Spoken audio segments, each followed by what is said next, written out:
తల్లిదండ్రులు కావాలని మీ కలను నెరవేర్చుకోండి హెగ్డే ఫెర్టిలిటీ సెంటర్ ద్వారా ఉచిత మొదటి కన్సల్టేషన్ పొందండి. టైమ్స్ లో మీరు ఇస్తున్న ఇంటర్వ్యూస్ కానీ పక్కన వాళ్ళ మీద అంటే చెప్పేవి సో వాళ్ళ దగ్గర నుంచి మీరు అంటే అట్లని కాదు అంటే ఈ గొడవలు కానీ ఇవన్నీ వీటి ద్వారా అంటే మంచి పేరు అనేది వస్తుందా? మంచి పేరు అవన్నీ ఎవరు చూడరు, ఎలా ఎదిగామనే చూస్తారు, ఎలా ఎదిగామనే చూస్తారు అంతే. ఇప్పుడు కొంతమంది బిగ్ బాస్లో రీసెంట్గా వెళ్తున్నారు, అంత అబద్ధాలు ఆడి మోసాలు చేసి వాళ్ళని చేసి బిగ్ బాస్లో తీసుకుంటారు కదా. నేను అంతకంటే మోసం అని చేయట్లేదు కదా, ఎవరు పొట్ట మీద కొట్టట్లే, ఎవరి మీద బ్యాడ్గా చెప్పట్లే, ఉన్నదాన్నే చెప్తున్నా. మంచిని మంచి చెప్తున్నా, చెడుని చెడు చెప్తున్నా, అంతేనా కదా. మంచిని మంచి చెప్తున్నా, చెడుని చెడే చెప్తున్నా. ఇప్పుడు నేను ఎవరిని మోసం చేయట్లే కదా. ఇప్పుడు ఇటు పక్క కెమెరా ముందు ఒక లెక్క, కెమెరా వెనక దొంగతనాలు చేయట్లే. కెమెరా ముందు ఒక లెక్క, కెమెరా వెనక ఒక లెక్కనే ఉంటున్నా. అయితే అసలైన బషీర్ మాస్టర్ అంటే ఇదే అంటారు అంతే. నేను మోసం చేయట్లే కదా అన్న. ఇప్పుడు బషీర్ మాస్టర్ వల్ల ఒక కుటుంబం నాశనం అయిందా? కాలే. బషీర్ మాస్టర్ వల్ల ఒకరు పేదోళ్ళు అయ్యారా? కాలే. నా దగ్గర ఉన్న 10 మందిని ఇంకా పెంచుతున్నా, వాళ్ళకి ఎట్లా బతకాలరా అని నేర్పిస్తున్నా, తప్పేం కాదు కదా. ఓకే మాస్టర్, అసలు సోషల్ మీడియా ద్వారా కూడా మంచి ఆదాయం అనేది సంపాదిస్తూ వ్యూస్ అనేది కూడా వస్తూ అంతా బాగుంది. మరి మీకు ఎప్పుడైనా కానీ ఈ బెట్టింగ్ యాప్స్ వాళ్ళు మేము అప్రోచ్ అవ్వడం కానీ సో చేయండి ప్రమోట్ చేయండి అని ఎప్పుడు అవ్వలేదా? నాకు చాలామంది కూడా మెసేజ్ పెట్టారు, మొత్తం చూసా. నాకు ఈ బెట్టింగ్ యాప్స్ గురించి నాకు వీటి గురించి ఎట్లా తెలుసు అంటే, నేను ఖమ్మంలో ఉన్నప్పుడు నేను మెకానిక్ నేర్చుకునేవాడిని అనమాట చిన్నప్పుడు. ఓకే. మా పక్కనే క్యారమ్ బోర్డు అనేది ఉండేది. క్యారమ్ బోర్డు అనేది, ఆ క్యారమ్ బోర్డులోనే మట్కా అనేది ఉండేది అనమాట. మట్కా అంటే తెలుసుగా మీకు ఐడియా ఉందా? ముంబై. ఎలా అంటే ఇక్కడికి అందరూ పొద్దున్న 9 కాగానే మీ షాప్ తీసేవాడిని, పొద్దున్న 9 గంటల కానీ సాయంత్రం వాళ్ళ వరకు పాన్ పరాకు వేసుకొని క్యారమ్ బోర్డు ఆడేవాళ్ళు, మట్కా నెంబర్స్ ఆడేవాళ్ళు. రైట్. నా కళ్ళ ముందు ఎంతమందో చనిపోయారు. నా కళ్ళ ముందే క్యారమ్ బోర్డు ఎంతమందో 24 గంటలు వాడి దగ్గర అప్పు వీడి దగ్గర అప్పు తీసుకొచ్చి క్యారమ్ బోర్డు ఆడేవాళ్ళు, మట్కా ఆడేవాళ్ళు. అరే ఈ అమ్మ ఏంద్రా ఇది ఒక వ్యసనం అయిపోయింది చెప్పి చూసేవాడిని అనమాట. అలా అసలు బెట్టింగ్ యాప్స్ అంటే ఏంది, గేమ్, మట్కా కంటే డేంజర్. నాకు ఒక వీడియోకి 10,000 ఇస్తా అన్నారు. ఒక వీడియోకి డైలీ చేయాలి మాస్టర్, మంత్లీ 3 lakhs, మీకు కావాలంటే ముందే అడ్వాన్స్ ఇస్తామన్నారు. నాకు ఆల్రెడీ మెసేజ్ వచ్చాయి, మెయిల్స్ పెట్టారు. కానీ నేను ఒకటే అన్నా, దీనివల్ల ఒక కుటుంబం నాశనం అవుతుంది. ఇప్పుడు బషీర్ మాస్టర్ని నమ్ముకొని ఫాలోవర్స్ ఉంటారు, సరే ఒక 10 మంది అయినా ఉండరా నా మాటలు వినేవాళ్ళు. సరే నాకు ఉన్న 5 లక్షల ఫాలోవర్స్లో 20 మంది అయినా ఉండరా, అరే బషీర్ మాస్టర్ చెప్పిండ్రా బెట్టింగ్ యాప్లో మనం చేస్తే బాగా డబ్బులు వస్తాయని చెప్పి, ఒకవేళ వాడు బెట్టింగ్ యాప్లో ఆడి డబ్బులు మొత్తం పోయిన తర్వాత సూసైడ్ చేసుకున్నావు, లేదా ఒకటి చనిపోయింది అనుకో, అది ఎవరికి తగలాల? నాకు తగలదు, నాది అయిపోయింది, నా పిల్లలకు తగులుతుంది, నా పిల్లలకు తగులుతుంది, నాది అయిపోయింది అన్న. నా అంటే మాట ఇంక 20, 30, 40 సంవత్సరాలు ఉంటాను. నాకంటే ఎక్కువ బతకాల్సిన వాళ్ళు ఎవరు? నా పిల్లగాలు. ఇప్పుడు మా నాన్న మా తాత మా నాన్న వాళ్ళు మంచిగా చేశారు కాబట్టి నేను ఈ బతుకుతున్నా. రైట్. ఇప్పుడు నా పిల్లగాళ్ళు ఇంకా బతకాలిగా, వాళ్ళకి తలగొద్దుగా. అందుకోసమే బెట్టింగ్ యాప్స్ అనేది నేను ప్రమోషన్ చేయనని చెప్పిన. నేను ఏం చేసినా మంచిగా చేస్తా. నన్ను ఎవరైనా ఒక 10 సార్లు అడిగితే 10,000 ఇచ్చేస్తా, 1000 రూపాయలు ఇచ్చేస్తా. ఇప్పుడు మొన్న ఎవరో ఒక ఆమె ఫోన్ చేసింది నాకు, రీసెంట్గా వీడియో కూడా పెట్టింది, తను ఎవరో కూడా తెలియదు. ఏదో ఛానల్కి ఇంటర్వ్యూకి వెళ్ళి నాకు ఫోన్ చేసి, మాస్టర్ మీరు నాకు సాలరీ ఇస్తానన్నారు, అది ఇస్తానన్నారు అంటే, ఫస్ట్ అది నువ్వు బయటికి రామ్మా అన్న, రైల్వే స్టేషన్కి పోయి టికెట్లకు డబ్బులు అడిగితే టికెట్ డబ్బులు కొట్టినా. అలా ఉంటుంది అనమాట. అంటే దీనివల్ల ఒక చిన్న మంచి నా కొడుకులు ఒక పెద్ద స్థాయిలోకి ఎదుగుతారనే. నువ్వు చేసే చిన్న చెడు యాక్సిడెంట్లో, హాస్పిటల్లో వాటికి వెళ్తారు. ఇది మాత్రం నిజం. ఉయ్యకురా ఊపించుకోకురా అన్నారు. కానీ నేను దేవుడు ఉన్నాడని నిజంగా నమ్ముతాను. ఎందుకు నమ్ముతానంటే, నేను హైదరాబాద్కి వచ్చిన తర్వాత నా కార్డు ఎట్లాగా, నన్న లైఫ్ ఎట్లాగా, నా 10 మంది 8 మంది నా లైఫ్ని ఎలా నాశనం చేశారో, నేను లాస్ట్ నాకు జరిగిన కోర్టు విషయంలో జడ్జి గారి దగ్గర ఇలా చేతులు కట్టుకొని ఇలా నిలిచి జడ్జి గారిని ఇలా చూసా, ఎటు చూడగానే మొత్తం వాళ్ళే ఉన్నారు అక్కడ. నా లైఫ్ని ఎవరెవరైతే ఖరాబ్ చేశారో, నాకు కార్డులు ఇవ్వకుంటే ఎవరెవరైతే దొక్కారో, నాకు డాన్సర్ నువ్వు పొట్టోడు రాదు ఇదన్న ఎవరైనా మాట్లాడినారో అంతమంది అక్కడే ఉన్నారు. ఇప్పటికీ కూడా స్టిల్ కేసు నడుస్తుంది. ఇప్పటికీ కోర్టుకు తిరుగుతూనే ఉన్నారు. మంత్లీ ఒక 3 times కోర్టుకు పోతూనే ఉన్నారు. ఆ కోర్టు తెగట్లే కేసు. అది ఎందుకు తెగట్లేదు అంటే, వాళ్ళు చేసిన తప్పు ఏంటంటే నా పొట్ట మీద కొట్టడం, నన్ను కొరియోగ్రాఫర్ కాకుండా చేసిండ్రు వాళ్ళు. చాలదా?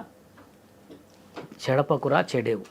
ఈ మధ్యకాలంలో ఈ బెట్టింగ్ యాప్స్ గురించి కొంచెం ఇష్యూస్, కేసులు ఇట్లా అన్నీ రావడంతో మరి దానికి అపోజ్గా చేస్తూ ఉన్నా, అంటే అపోజ్గా ఒక క్యాంపెయిన్ నడిపిస్తూ ఉన్నా నా అన్వేషణ ప్రపంచ యాత్రికుడిని భుజాన్ని వేసుకొని మీరు తిరుగుతున్నట్టుంది. అంటే తిరుగుతున్నాం అంటే కాదు, కానీ ఇప్పుడు సోషల్ మీడియాలో ఎవరు మెగాస్టార్ అంటే ట్రెండింగ్లో ఉన్న వాడుకొని మీరు ముందుకెళ్తుంటారా?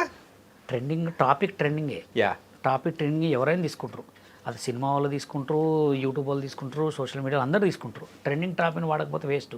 ఇప్పుడు రీల్ కూడా ట్రెండింగ్ రాను ముంబైకి రాను ట్రెండింగ్ సాంగ్ వాడుతున్నాం. యా ట్రెండింగ్ టాపిక్ని వాడుకొని మనం కూడా ట్రెండింగ్సే చేయాలి. ఓకే. ఇప్పుడు నా అన్వేషణ గారు ట్రెండింగ్ స్టార్. ఆయన ఏం చేస్తున్నాడు, ప్రతి ఒక్కరిని అదే ఇప్పుడు మనం చేసి ఉంటే మనం ముంచేటోళ్ళ లోకల్లో ఇప్పుడు వాళ్ళ మీద పెట్టిన వాళ్ళ వీడియోలు మనం గలీజ్గా మాట్లాడబెట్టుంటే ఈ పడగలు పెద్ద పెద్ద గొడవలు అయ్యి మడ్డలు కూడా జరిగాయి. ఎందుకంటే నా అన్వేషణ అన్న ఎక్కడో ఉన్నాడు, ఆయన పట్టుకుంటారా, చేస్తారా? ఆయనైతే ఎవరేం చేయలేరు కదా. అది మొత్తం పోలీసు వాళ్ళకి సంబంధించే మాట్లాడే చేసుకుంటున్నాడు. ఇప్పుడు అంత మంచి చేసినప్పుడు ఆయన గురించి ఒక చిన్నగా 4 మాటలు మాట్లాడి వీడియో పెడితే తప్ప, మంచిగా చేస్తున్నాడు కదా. ఇప్పుడు నేను ఇదివరకు హర్ష సాయి గారి గురించి కొన్ని వీడియోలు పెట్టా. ఏమని పెట్టా అంటే, హర్ష సాయి గారు మీ పేరు మీద మోసాలు జరుగుతున్నాయి, అది మీరు కొంచెం ఒకసారి చూసుకోండి. నేను చెప్పిన ఇన్లే. నా దగ్గర ఒక స్టూడెంట్ 75,000 మోసపోయిన తర్వాత మొత్తం ఎలా మోసపోయిందని ఫోటోలు పెట్టిన తర్వాత ఇప్పుడు మాట్లాడి మొన్న ఒక టీవీ ఛానల్లో నా పేరు మీద మోసాలు జరుగుతున్నాయి, జాగ్రత్త ఉండండి అని చెప్పిండు. అందుకోసం ఈ బెట్టింగ్ షాప్ అనేది కూడా ఒక ట్రెండింగ్ ఎవరైతే ఆయన చేస్తున్నాడో నా అన్వేషణ అన్న, ఆయనకు నేను సపోర్ట్ మద్దతు ఇస్తా, పక్కా ఇస్తా. ఆయన గురించి ఎవడు మాట్లాడినా తాట తీస్తా. ఆయనతో గురించి కంపల్సరీ సపోర్ట్ చేస్తాను. ఎందుకంటే ఆయన చేసేది మంచే.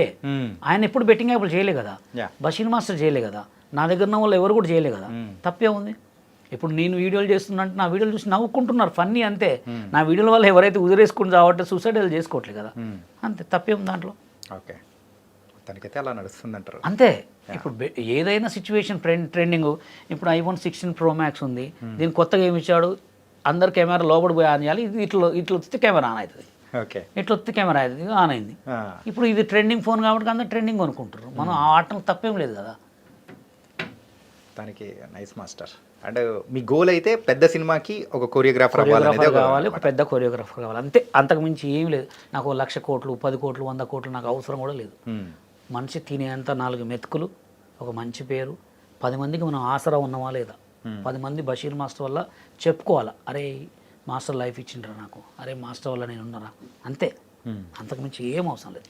And final question of this interview master. Yes. Present ఇప్పుడు ఉన్న మన తెలుగు సినిమాల్లో వచ్చే కొన్ని సాంగ్స్, కొన్ని స్టెప్స్, దాని మీద అయితే కొన్ని మిక్స్డ్ ఒపీనియన్స్ అనేది కూడా వస్తున్నాయి. అండ్ రీసెంట్గా వచ్చిన రాబిన్ హుడ్ సినిమాలో శేఖర్ మాస్టర్ కొరియోగ్రఫీ చేసిన సాంగ్ అని, అదిదా సర్ప్రైజ్ అనేది ఆ సాంగ్ అని, అండ్ మన బాలకృష్ణ గారి మూవీ డాకు మహారాజ్లో కొంచెం అభ్యంతరకరంగా ఉండే కొన్ని స్టెప్స్ కానీ. సో ఏంటి, ఎక్కడికి వెళ్తుంది ఈ కొరియోగ్రఫీ అంతా కూడా, అసలు ఏమవుతుంది అంటే? ఫస్ట్ ఆఫ్ ఆల్ ఏంటంటే కాంట్రవర్సీ బాగా అయింది, ట్రోల్స్ అయింది, మీమ్స్ బాగా చేస్తున్నాం. ఈ మధ్య మీమ్స్ అనేది వచ్చింది, మనప్పుడు ఈ మీమ్స్ ట్రోల్స్ లేవు. ఇప్పుడు ఏ సినిమాకైనా, ఏ ఫోన్కైనా, ఏ సినిమాకైనా అడ్వర్టైజ్మెంట్ కావాలి. Advertisement is publicity. అంటే ఇది కావాలనే చేస్తున్నారు.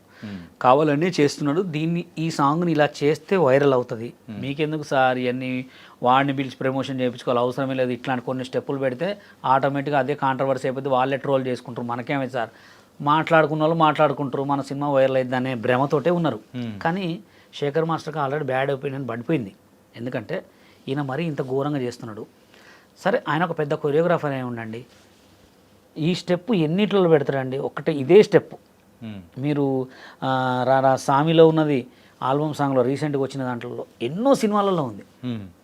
ఇప్పుడు ఈ ప్రపంచంలో తెలుగు సినిమా ఇండస్ట్రీలో ఈ 4 కొరియోగ్రాఫర్ల కొరియోగ్రాఫర్స్ వాళ్ళే వస్తారు. ఏ షో చేసినా, జబర్దస్త్ చూసుకుంటే మొత్తం వాళ్ళే, కొరియోగ్రాఫ్ సినిమాలు తీసుకుంటే వాళ్ళే. నాకు కొత్త వాళ్ళకి ఛాన్సులు ఇవ్వరు. కొత్త వాళ్ళకి ఛాన్సులు ఎందుకు ఇస్తారంటే, వాళ్ళు వస్తే మా భోజనం పోతుంది, మా ఫుడ్ పోతుంది. ఇప్పుడు అదే సాంగు మీరు చేసిన సినిమా పేరు రాబిన్ హుడ్, అదే సాంగ్ నాకు ఇవ్వమనండి, నేను ఎట్లా చేస్తున్నా నేను చూపిస్తాను. ఆ సినిమా ఓన్లీ పిక్చరైజ్డ్ సాంగ్, దానికి డాన్స్ అవసరం లే, ఓన్లీ ఎక్స్ప్రెషన్స్ ఉండాలా, కెమెరా వర్క్ ఉంటుంది అంతే ఆ సాంగ్కి. ఇది ఇట్లా లంగా ఇట్లా అనగానే ఓడు, నేను ట్రోల్ చూసిన లంగా అంటే ఇట్లా తొంగబడి చూస్తాను ఆ ట్రోల్లో. అంటే ఎక్కడికి అయిపోయిందంటే ఇది ఆటోమేటిక్గా జనాలకి ఇట్లా అయిపోయింది అనమాట. ట్రోల్ చేసుకుంటే నా సినిమా వెళ్ళిపోతుంది, రీల్ చేసుకుంటే నా సినిమా సాంగ్ వల్ల సాంగ్ హిట్ అవుతుంది, అలా అయిపోయింది. అంటే మంచికి వాల్యూ లేకుండా వెళ్ళిపోయింది. ఇక ఇట్లాంటి చేసినప్పుడు మంచి సాంగ్లు స్టెప్పులు పెట్టి, రాజసుందరం మాస్టర్, లారెన్స్ మాస్టర్ చేసినప్పుడు గ్రూప్ స్టెప్పులు పెట్టినప్పుడు ఇట్లా గ్రూప్ పెట్టి ఇట్లా మూమెంట్ చేస్తే ఎవరు చూస్తాడు? ఇట్లా గుద్దే కావాలి మొత్తం, అట్లా అయిపోయింది. అంటే శేఖర్ మాస్టర్కి ఆల్రెడీ బ్యాడ్ ఒపీనియన్ పడిపోయింది. కొత్త కొరియోగ్రాఫర్లకు ఇస్తే కొత్త వాళ్ళు. ఇంకోటి కూడా ఏంటంటే ఇప్పుడు మనం బిజీ ఉన్న హోటల్కి పోయినాం, బాగా బిజీ ఉన్న హోటల్కి పోతే వాడు ఆ దోశలో కొంచెం ఉప్పేత్తర సప్పేత్తర ఇట్లా తీసి వేస్తూనే ఉంటాడు. అదే కొత్త వాడి దగ్గర పోతే నీట్గా ఇస్తాడు. శేఖర్ మాస్టర్ కూడా అంతే, ఏమైందంటే బిజీ కొరియోగ్రాఫర్ అయ్యాడు, ఆయనకు 10 సాంగులు ఇస్తారు, ఏమో చుట్టే ఇంకా 100 సాంగులకు కూడా పెడతారు ఇట్లా ఈ స్టెప్పులు. ఓకే.